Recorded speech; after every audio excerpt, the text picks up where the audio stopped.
ఆకస్మిక ధనలాభం అని కొందరు కలుగుతుంటది. అది మనం కూడా ఆశించవచ్చా? తప్పకుండా. ఎందుకు ఆశించలేము? అంటే ఆకస్మిక ధనలాభం కదా, అత్యాశ ఉద్యమం అని అడుగుతున్నా.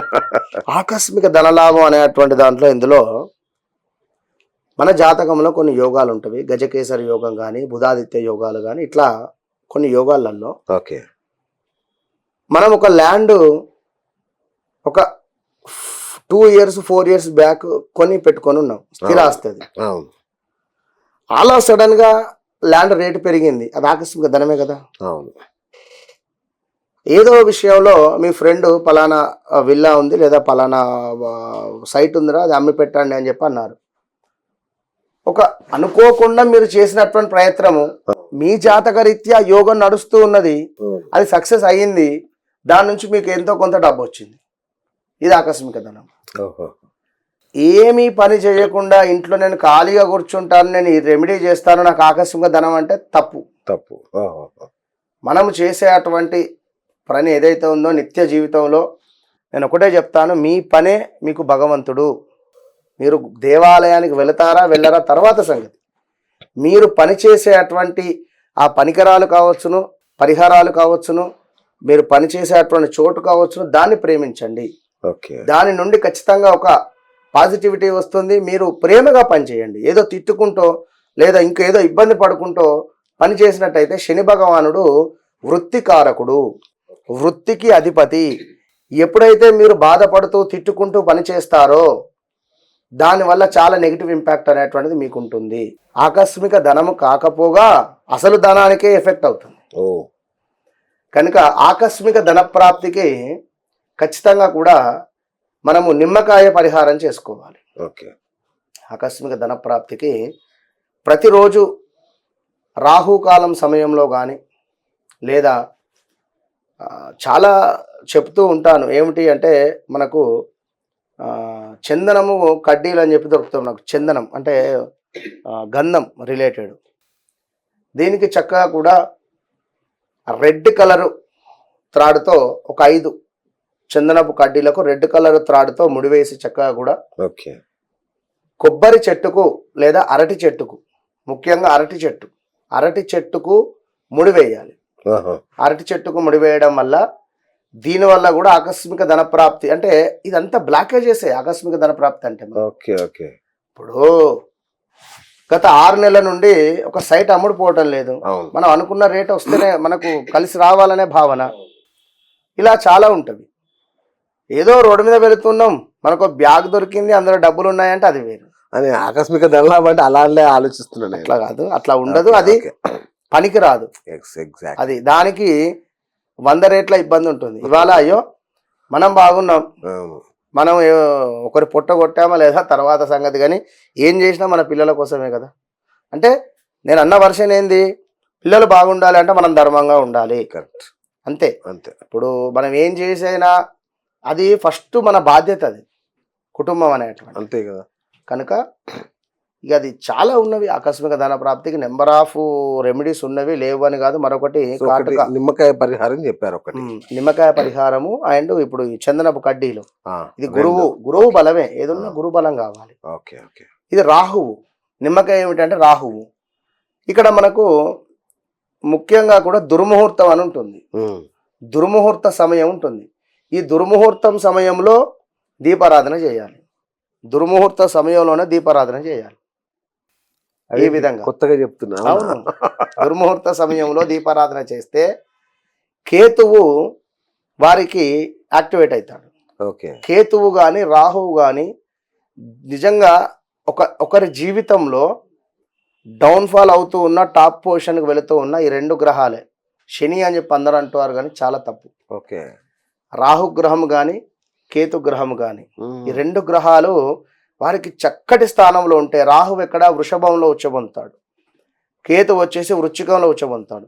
అదే ఉల్టా అయితే ఇబ్బంది. ఇప్పుడు రాహు దశ స్టార్ట్ అయింది ఉదాహరణకు ఒక మనిషికి, ఈ సమయంలో నేను కెమెరా రిలేటెడ్ కానీ ఒక స్టూడియో పెడతాను అనుకున్నా, లేదా ఒక సినీ ఇండస్ట్రీకి వెళతాను అనుకున్నా ఫెయిల్ అవుతాడు. ఒక అమ్మాయి ఉంది, ఈ సమయంలో నేను హీరోయిన్గా నేను వెళ్ళాలి, లేదా యాంకర్గా వెళ్ళాలి, లేదా ఒక హీరోయిన్ సైడ్ క్యారెక్టర్కే వెళ్ళాలనుకున్నది, రాహు పీరియడే వచ్చింది. ఈ పీరియడ్లోనే వెళ్ళే పరిస్థితి ఉంటుంది. రాహువు కానీ కేతువు కానీ లేదా చంద్రుడు వచ్చిన, శుక్రుడు చంద్రుడు ఇట్లా. ఓకే. ముఖ్యంగా ఈ టైంలో వెళితే వీరి జాతకంలో రాహు బాగుందనుకోండి బాగుంటుంది, లేదా క్యాస్టింగ్ కౌచ్ అనో లేదా మరొకటనో ఇష్యూస్ ఎదుర్కొంటారు. ఇంతే, ఓకే. అది అర్థమైపోతుంది మనకు చాట్లో. ఓకే. మీరు వెళ్ళకండి, బాగాలేదు సిచ్యువేషను ఉమ్. అని చెప్తాం. వారు వింటే బాగుంటుంది. వర్షం పడేటువంటి పరిస్థితి ఒక గొడుగు మాత్రం ఇవ్వగలుగుతాం మనము. అంతే. ఇప్పుడు వాతావరణ సూచిక వారు కూడా వర్షాలు పడే సూచనలు ఉన్నాయి. 100% వర్షం పడుతుందని ఎవరు చెప్పరు, అవును, సూచనలు ఉన్నాయి అంటున్నారు ఇక్కడ. అవును. కనుక రైట్. అలాగే గురుగారు, రుణ బాధలు చాలా మందికి అతిపెద్ద సమస్య. రుణ బాధ, దీని నుంచి బయటపడాలంటే ఏం చేయాలి? ఇందాక కూడా ఇప్పుడు రాంగ మీ దగ్గరికి చాలా ఏజ్డ్ 74 తను సుమారుగా 48 lakhs బయట నుంచి రావాలి. వా. ఒక 10 lakhs బయట నుంచి ఈయన తెచ్చి కవర్ చేశాడు. ఏదో ఓకే. ఈయనకు వచ్చేది 48 lakhs ఉన్నవి. ఏంది అని అడిగితే నువ్వేం చేస్తావు చేసుకో, ఇప్పుడు ప్రజెంట్ కొంచెం టైట్ ఉన్నది, బా. నువ్వేం చేస్తావు చేసుకో, ఆ. అయిపోయింది. అంటే ఒకరు వాస్తవానికి ఇప్పుడున్నటువంటి సిచ్యువేషన్స్లో డబ్బులు మనము మెరవద్దు అసలు. ఉమ్. మనం మెరుస్తూ కనబడితే మనల్ని డబ్బులు అడుగుతారు, మనకి ఇవ్వబుద్ధి అవుతుంది. అవును. మనము డౌన్ఫాల్ అయ్యే ఉండాలి. మరి అట్లా డౌన్ఫాల్ అయ్యి ఉందామన్నా కష్టమే. సొసైటీ యూనివర్స్ ఒప్పుకోదు. ఫస్ట్ ఆఫ్ ఆల్ సొసైటీ పక్కన పెడదాము. అవును. ఇప్పుడు ప్రతి సెకండ్ యూనివర్స్కి తెలుసు మనం చేసేది. కనుక మనం ఒక అబద్ధం ఆడుకుంటే ఏముంటాం? ఇప్పుడు మనం ఒక కార్లో తిరిగే స్టేటస్ ఉంది, నేను ఆటోలో తిరుగుతా అంటే అది పద్ధతి కాదు. కనుక రుణ బాధలు ఉండేటువంటి వారికి ఒకటే ఒక ఎక్సలెంట్ రెమెడీ ఏమిటి అంటే, నేను నెంబర్ ఆఫ్ ఛానల్స్లో చెప్తూ ఉంటా, మైత్రేయ ముహూర్తాన్ని ఫాలో కండి అని చెప్పి. అదొకటి. రెండవది మంగళవారం రోజు ఎప్పుడైనా కూడా ఎవరికైనా కూడా అప్పు అనేటువంటిది తీసుకోవద్దు. మంగళవారం రోజు అప్పు తీసుకోకూడదు. మనం విన్నారా? ఎవరికైనా ఇచ్చేది ఉంటే మంగళవారం ఇచ్చేసేయాలి. మంగళహోరం మనకు 12:40 నుండి 1:40 దాకా ఉంటుంది. ఈ సమయంలో నేను మీకు అప్పు ఇవ్వాలి, డబ్బులు ఇవ్వాలి. ఈ సమయంలో డబ్బులు ఇచ్చేస్తే తొందరగా తీరే ఛాన్సెస్ ఎక్కువ ఉంటుంది. విన్నారా? ఇంతే సింపుల్గా. చాలా ఉన్నవి. ఉప్పు దానం చేయడం కావచ్చును, లేదా మనీ రిలేటెడ్ బ్లాకేజెస్, ఒక కాటుకకు సంబంధించింది చెప్పుదాం మళ్ళీ రెమెడీ వీరికి. ముఖ్యంగా మంగళవారం రోజు మాత్రము అప్పులు చేయకండి. రెండవది, శనివారం రోజు నూనెను ఇంటికి తీసుకొని రాకండి. నూనె లైక్ ఇప్పుడు వంట నూనె కానీ, పూజకు సంబంధించినటువంటి నూనె కానీ, ఇలాంటిది ఏది తీసుకొని రాకండి. మరొకటి, మంగళవారం రోజు పప్పు తినద్దు. ఇది మాత్రం 100% మీరు పాటించి చూడండి. పప్పు మంగళవారం రోజు తినకుండా ఉండేటువంటి ప్రయత్నం చేయండి. ఎలాంటి పప్పు కూడా ఇంటికి తెచ్చుకోవద్దు.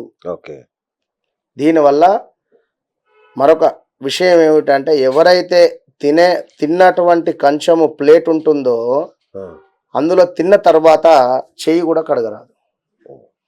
చెయ్యి కడిగినా కూడా అప్పులు ఎక్కువ అవుతాయి. ఇవి చెప్తే సిల్లి అనుకుంటారా మరి ఏమనుకుంటారో కానీ అది వారిష్టము. కానీ 100% మాత్రం ఇదైతే ఉంటాం ఖచ్చితంగా. దానికి మరొకటి, ఇంట్లో అసలు అన్నింటికంటే కూడా హ్యాపీ హోమ్ కావాలి. Happy home.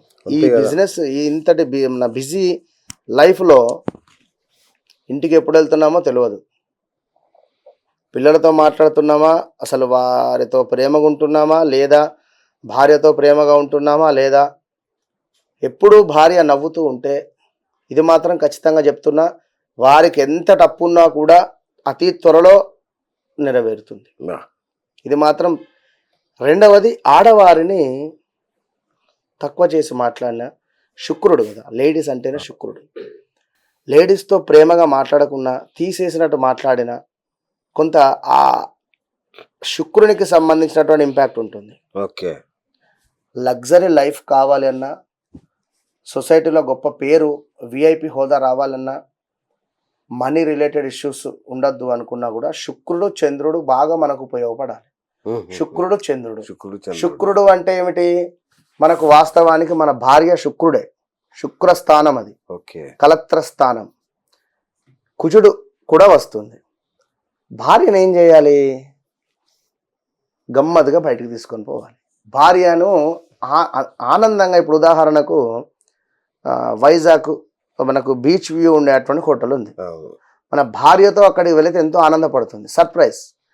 తను ఎంత ఆనందపడుతూ ఉంటుందో, అంటే మొత్తానికే డబ్బులు లేవు, మేము అప్పులలో కూడుకొని ఉన్నాము, గురువుగారు ఇది చెప్తున్నారు అంటే నేను భార్యను ఇబ్బంది పెట్టకుండా ఉండేటువంటి రెమెడీ చెప్తున్నా ఇక్కడ. మిగిలినటువంటి వారికి వేరే రెమెడీ చెప్దాం. మిడిల్ క్లాస్ ఉండేటువంటి వారు భార్యను ఎప్పటికప్పుడు సుఖపెడుతూ ఉంటే, భార్య ఎప్పటికప్పుడు నవ్వుతూ ఉంటే లక్ష్మీదేవి తప్పకుండా మన దగ్గరికి వస్తుంది. ఇది 100% ఇక మరీ లేని అటువంటి వారికి సంబంధించి ఒక కాజోల్ అంటే కాటుకను శనివారం రోజు తీసుకోవాలి. మనము పడుకునేటువంటి తల కింద పెట్టుకొని పడుకోవాలి. దీనిని ఆదివారం రోజు సూర్యోదయం అయ్యాక 40-45 నిమిషాల లోపు ఎక్కడైనా రావి చెట్టు కానీ మర్రి చెట్టు కానీ ఉంటే ఒక జానెడు గొయ్యి తీసి అందులో పాతలు పెట్టేసి వెళ్ళిపోవాలి. ఇట్లా ఒక 5 వారాలు చేసిన మనీ బ్లాకేజెస్ కానీ మనీ రిలేటెడ్ ఇష్యూస్ ఏదున్నా కూడా తప్పకుండా మనకి ఇబ్బంది అవుతుంది. అసలు మనీ ఇష్యూస్ అనేటువంటిది శనికి సంబంధించి కానీ కుజుడు బాగా లేకుండా తప్ప మరి ఎందుకు పెద్ద గేమ్ రావు జాతకంలో. కనుక అప్పుడు ఏం చేయాలి? జాతక పరిశోధన. ఇప్పుడు డాక్టర్ దగ్గర వెళ్ళాము, పలానా కాలు నొప్పి, కడుపు నొప్పి, ఏదో ఇంకేదో స్కానింగ్ చేస్తేనే కదా అసలు ఏమిటి, ఇంతకుముందు ఏమైనా వచ్చిందా రాలేదా ఏమిటి అనేది మనం దాని తగ్గట్టుగా తను ఏమన్నా ట్యాబ్లెట్స్ ఇవ్వగలుగుతాం.